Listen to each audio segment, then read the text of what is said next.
Donald Trump dan Benjamin Netanyahu akhirnya bertemu dan pertemuan ini tampaknya akhirnya sedikit meredakan ketegangan meskipun belum sepenuhnya. Pada tanggal 28 Juli, di ruang oval Gedung Putih, berlangsung pertemuan antara Presiden Amerika Serikat Donald Trump dan Perdana Menteri Israel Benjamin Netanyahu.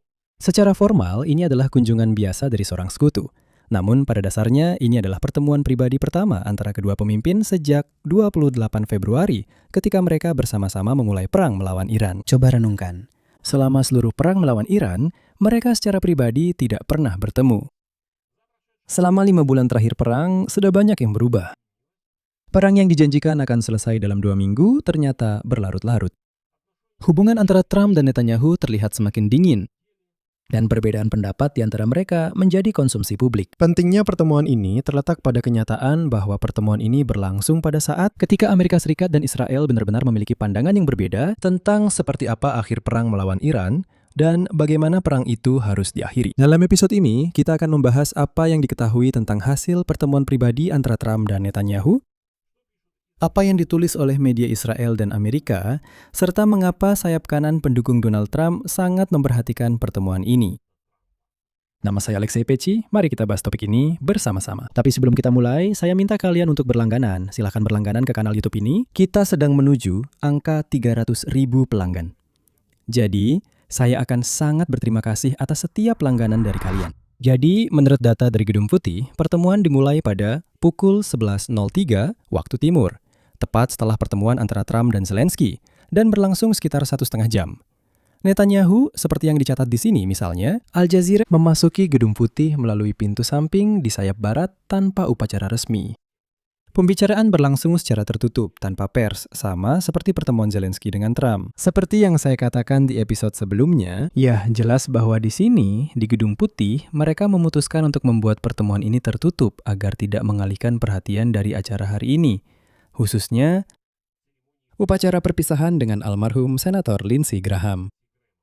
Selain para pemimpin itu sendiri, di ruang oval menurut foto-foto yang disebarkan oleh kantor Netanyahu, Wakil Presiden AS J.D. Vance, Menteri Luar Negeri Mark Rubio, dan Menteri Pertahanan Pete Hegseth. Ngomong-ngomong, 3 orang ini sangat menggambarkan banyak hal. Penilaian resmi terhadap hasilnya positif, tetapi tetap berhati-hati, bisa dibilang begitu. Juru bicara Gedung Putih, Karoline Leavitt, menulis di media sosial X dalam satu postingan singkat seperti berikut. Presiden Trump telah menyelesaikan pertemuannya di ruang oval dengan Presiden Zelensky dan Perdana Menteri Netanyahu. Kedua pertemuan tersebut berlangsung positif dan produktif. Titik. Dan setelah itu, seorang pejabat Israel yang mengetahui jalannya negosiasi, dalam komentarnya kepada CNN mengulangi penilaian tersebut, menyebut pertemuan itu, kutipan, sangat positif, berlangsung dalam suasana yang baik bersama para anggota senior pemerintahan. Baik Gedung Putih maupun kantor Perdana Menteri Netanyahu tidak mengungkapkan rincian substantif dari negosiasi ini. Dan menurut informasi CNN, kedua pihak membahas perang di Iran, jalannya negosiasi dengan Lebanon dan perluasan kesepakatan Abraham dengan Arab Saudi. Dan di sini penting untuk memahami mengapa sebenarnya. Pertemuan antara Trump dan Netanyahu ini digambarkan sebagai pertemuan yang berpotensi tegang. Perselisihan antara Trump dan Netanyahu pada akhir Juli sudah tidak lagi menjadi sesuatu yang tersembunyi. Semua orang sudah membicarakannya secara terbuka. Sampai pada titik di mana Netanyahu, saya ingatkan, sebulan sebelumnya menyatakan bahwa Israel tidak lagi membutuhkan bantuan militer apapun dari Amerika Serikat. Dan Trump hari ini secara harfiah baru saja menyatakan bahwa dia tidak membutuhkan data apapun dari Israel untuk menyerang, misalnya Gunung Kirki di Iran. Beberapa jam sebelum negosiasi, Trump di siaran Fox News memberi isyarat bahwa dia sangat skeptis terhadap posisi Perdana Menteri Israel.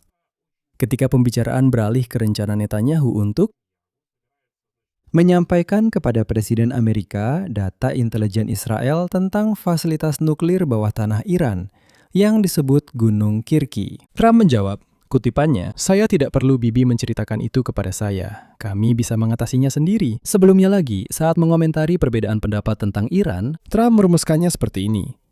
Kita punya sedikit perbedaan, tapi secara keseluruhan kita cukup dekat. Dan dalam percakapan yang sama, Trump mengingatkan Israel tentang ketergantungannya pada Amerika Serikat saat menanggapi keberatan Israel terhadap dimulainya kembali program F-35 dengan Turki.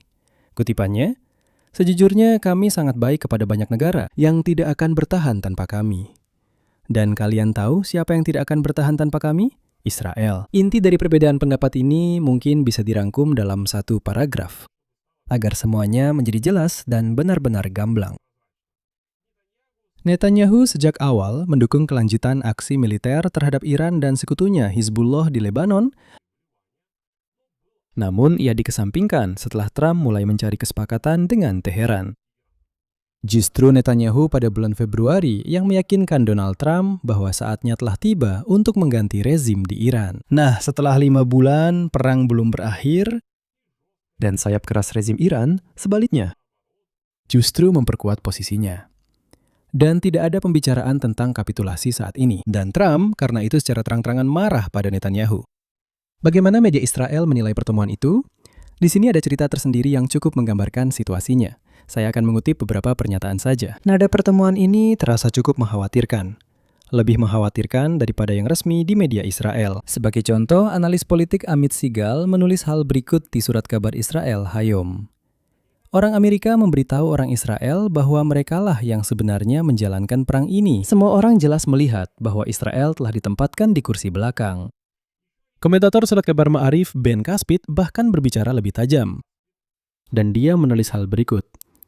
Kita telah kehilangan Amerika. Terima kasih Bibi. Ini tentang persepsi bahwa Israel telah kehilangan inisiatif dalam perang, yang sebenarnya justru mereka sendiri yang memulainya, dan bahwa pengaruh mereka terhadap keputusan Washington semakin berkurang. Latar belakang tambahan adalah data survei dari Associated Press yang diterbitkan sebelumnya pada bulan Juli, tepatnya sekitar seminggu yang lalu, tentang penurunan signifikan dukungan terhadap Israel di antara orang dewasa Amerika. Faktanya, sekarang mayoritas tidak mendukung Israel. Tapi, jika kita jujur, konteks politik dalam negeri memperkuat kerentanan keduanya, baik Donald Trump maupun Benjamin Netanyahu. Netanyahu akan maju untuk dipilih kembali musim gugur ini, dan posisinya semakin sulit, termasuk karena memburuknya hubungan dengan Trump.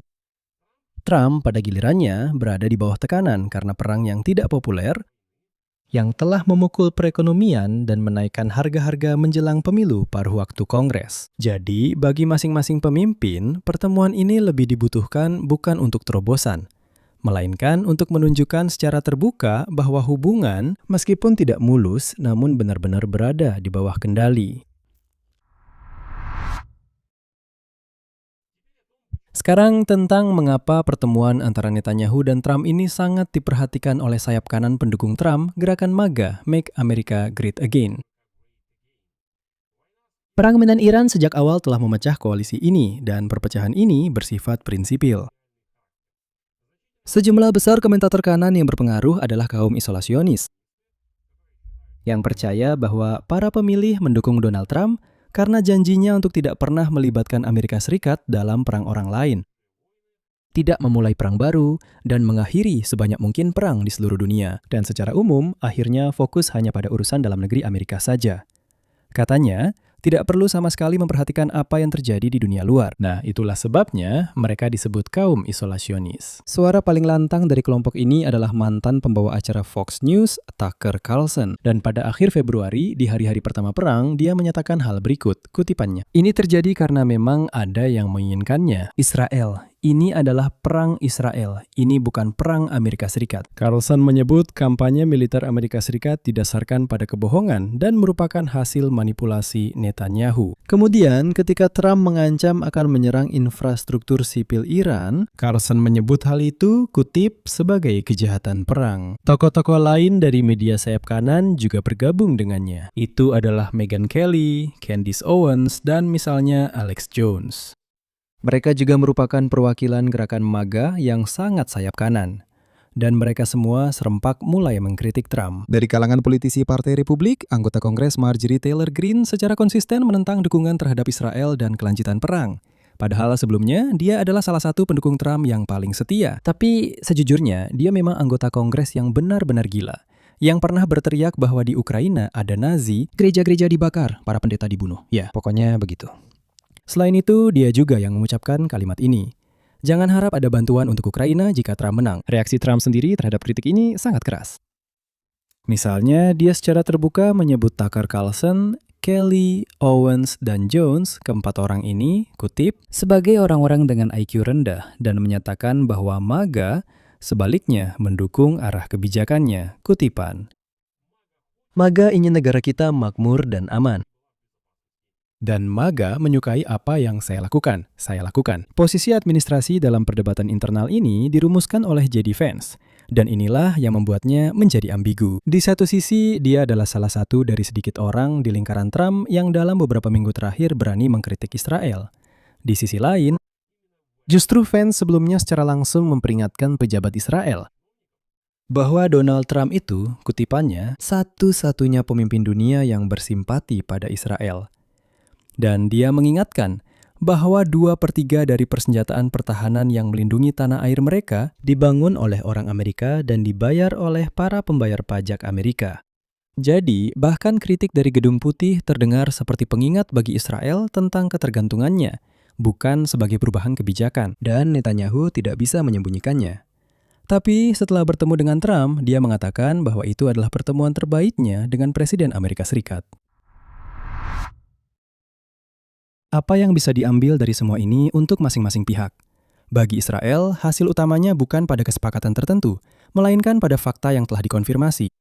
Israel bukan lagi pihak yang memimpin, melainkan pihak yang dipimpin dalam perang ini, yang mereka mulai sendiri. Netanyahu datang untuk menawarkan data intelijen dan meyakinkan Donald Trump bahwa dia tidak akan menghalangi upaya diplomatik Amerika di jalur Gaza dan dalam investasi, di mana Trump sebelumnya mengeluh, kutipannya, terlalu banyak orang yang tewas akibat serangan Israel di Gaza. Kesan positif dari pertemuan ini memungkinkan Netanyahu menjaga muka di dalam Israel sendiri menjelang pemilu. Tetapi tidak mengubah fakta bahwa keputusan strategis terkait Iran sekarang sepenuhnya diambil di Washington. Bagi Amerika Serikat, pertemuan ini sejalan dengan kebijakan Donald Trump untuk mengakhiri perang dengan syarat-syaratnya sendiri. Saya ingatkan, sehari sebelumnya, pada 24 Juli, Trump membatalkan rencana-rencana seperti yang dia katakan serangan besar-besaran terhadap Iran. Para jenderalnya, Ketua Kepala Staf Gabungan Dan Kane dan Panglima Komando Pusat Laksamana Brad Cooper memperingatkan tentang menipisnya persediaan pencegat dan batas efektivitas pemboman. Dalam konteks ini, sikap menahan diri Trump terhadap Netanyahu sangatlah masuk akal. Kelanjutan perang demi kepentingan Israel bertentangan dengan kemampuan militer Amerika Serikat dan juga menimbulkan kerugian politik dalam negeri bagi Trump. Secara umum, tujuan-tujuan mereka mulai sangat berbeda. Bagi Iran, perselisihan terbuka antara Washington dan Yerusalem justru menjadi faktor yang menguntungkan. Semakin jelas perbedaan pendapat antara sekutu mengenai eskalasi, semakin kecil kemungkinan serangan baru segera terjadi dan semakin besar ruang untuk menunda, yang jika dilihat dari perilaku Teheran memang diharapkan oleh pimpinan Iran. Lalu apa selanjutnya? Menurut saya, skenario pertama adalah mempertahankan jeda saat ini dalam serangan terhadap Iran sambil melanjutkan tekanan ekonomi dan negosiasi melalui perantara, dengan Israel sebagai mitra junior. Skenario kedua, jika negosiasi dengan Iran gagal dan Trump menganggap perlu secara politik untuk menunjukkan kekuatan, mungkin akan kembali melakukan serangan. Dan saat itu, posisi Netanyahu yang mendukung garis keras kembali sejalan dengan tindakan Amerika Serikat dan menjelang pemilu, dia akan kembali berada di atas angin. Secara keseluruhan, ini adalah skenario yang sangat bagus untuknya. Pilihan ketiga adalah pendinginan lebih lanjut jika Israel mengambil langkah-langkah sendiri yang dianggap Washington dapat menggagalkan diplomasi Washington. Skenario mana yang akan terjadi sangat tergantung pada apa yang sebenarnya dibahas di balik pintu tertutup, dan hal itu belum diungkapkan oleh kedua pihak. Kesimpulan. Pertemuan antara Donald Trump dan Netanyahu pada 28 Juli secara resmi disebut positif dan produktif. Berlangsung sekitar 1,5 jam dan berlangsung tanpa rincian yang dipublikasikan. Di balik pernyataan pertemuan yang positif dan produktif ini, sebenarnya terjadi pendinginan hubungan antara dua sekutu. Dan yang penting, perubahan peran. Israel yang telah memulai perang melawan Iran ternyata berada di latar belakang, yang secara terbuka diakui oleh para komentator Israel. Bagi Donald Trump, perang ini menjadi, menurut saya, masalah politik dalam negeri dan sumber perpecahan di kubunya sendiri, di mana suara-suara kanan yang berpengaruh menuntut agar tidak semakin terlibat dalam perang ini. Pertemuan ini tampaknya dibutuhkan oleh kedua pemimpin, terutama untuk menunjukkan kendali atas situasi di hadapan para pemilih mereka masing-masing, bukan untuk mengumumkan semacam arah baru bersama. Tidak ada yang menyangkal bahwa ada perbedaan pendapat. Tetapi, Bibi perlu menunjukkan kepada para pemilihnya, Trump juga kepada para pendukungnya, bahwa, lihat, memang ada konflik, tapi semuanya terkendali. Semuanya bisa dikendalikan dan tidak akan ada masalah. Dan kita juga harus memahami bahwa arah sebenarnya dari perang di Timur Tengah akan ditentukan bukan hanya oleh hasil perundingan ini, tetapi lebih oleh apakah Amerika Serikat dan Iran berhasil mencapai kesepakatan yang stabil mengenai Selat Hormuz dan program nuklir. Itu jauh lebih penting. Di sini, saya akan berhenti sejenak. Tulis pendapat dan kesimpulan Anda di kolom komentar. Jangan lupa subscribe channel ini, tekan lonceng, dan beri like. Jika Anda ingin mendukung kerja channel YouTube ini, Anda bisa melakukannya dengan memberikan donasi melalui tautan dan informasi rekening yang ada di deskripsi video ini. Itu saja. Jaga diri Anda baik-baik. Sampai jumpa semuanya.